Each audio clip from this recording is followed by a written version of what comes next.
إنه الرئيس الأكثر موهبة بين زعماء العالم.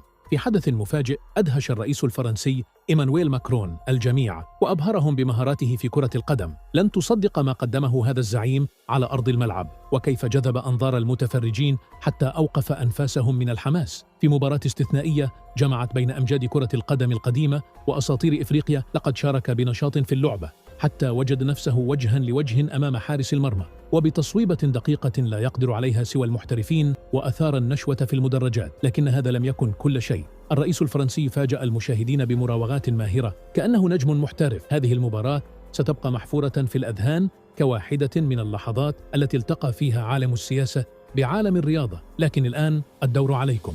ماذا تتوقعون من زعيم يجمع بين السياسة والرياضة بهذه الاحترافية؟ شاركونا آراءكم في التعليقات، ولا تنسوا الاشتراك معنا لتصلكم آخر الأخبار والمزيد من الأحداث المشوقة.